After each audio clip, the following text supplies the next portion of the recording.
I'm going to read the story The Enchanted Umbrella by Audette Myers. A long time ago, there was an old man who made wonderful umbrellas with Patu, his younger helper. The old man and Patu worked very hard in the umbrella shop and lived happily together in the rooms above it. The old man had no children of his own, and Patu had no family of his own, but the two loved each other like father and son.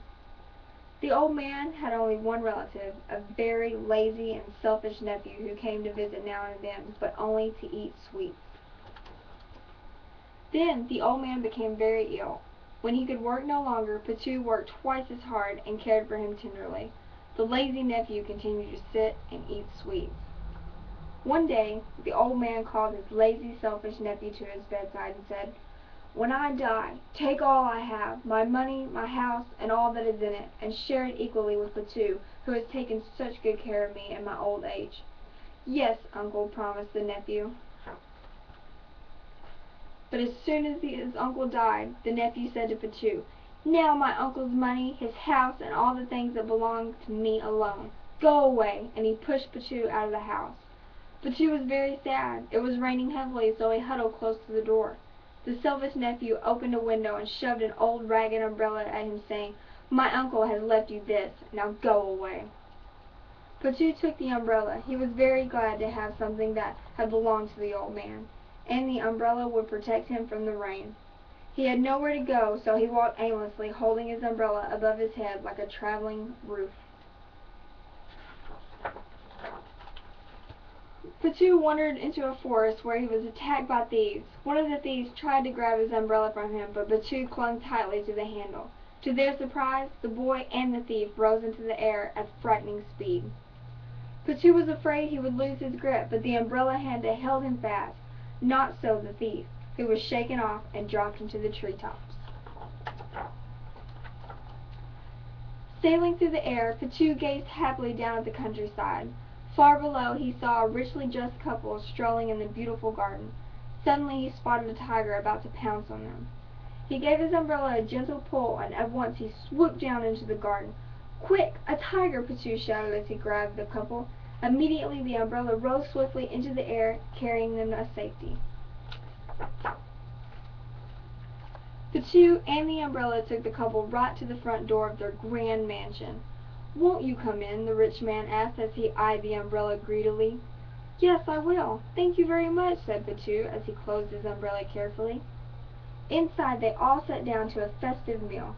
The rich man offered Patu a great deal of money for his umbrella, but Patu refused, politely saying, "No, thank you, sir. This umbrella was a very special gift, and I would not part with it for anything in the world." The rich man still wanted the umbrella for himself, and he had an idea. He ordered a servant to bring a very strong wine for Patu, who drank it and promptly fell sound asleep.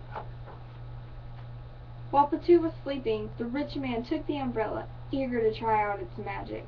He opened it inside the house, and at once the umbrella yanked him out of the door and whisked him up into the air. As they flew over a river, the umbrella closed abruptly and dropped into the water with a frightened man still clinging to the handle.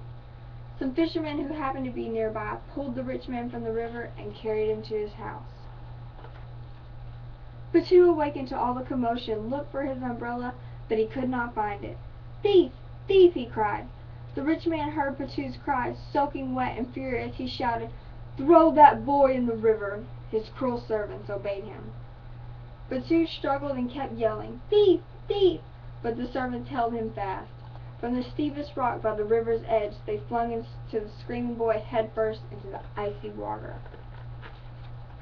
Patu sank, then rose to the surface. He sank again, but managed to rise once more. Just as he was about to sink for the third time, he saw his umbrella floating upside down at his side.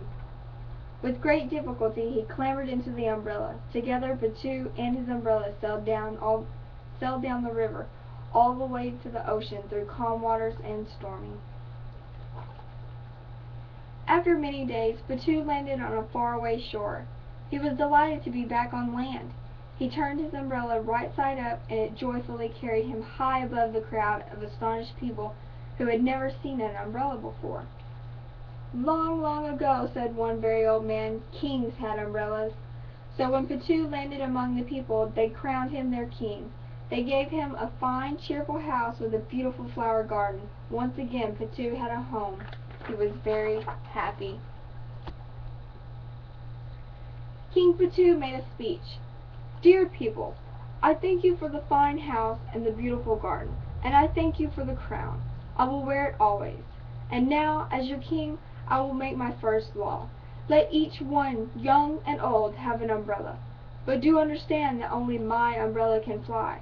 It belonged to an old umbrella maker who once gave me a loving home and a useful trade. Since only King Patu knew how to make umbrellas, he set up a shop in his fine house. He hired many helpers, and with his crown on his head and the royal umbrella close by, he made umbrellas for all the people in his kingdom. Now the old ragged umbrella had nothing to do but protect King Patu from the rain. Once in a while it got restless and would suddenly pull him up into the air, and sometimes when he felt like it, and sometimes when he didn't. This has more about umbrellas, a short history. Long, long ago, only kings and emperors, sultans, and other rulers were allowed to own an umbrella. It was a sign of power. Then, the rulers began to give umbrellas to some of their friends and relatives and their favorite guests.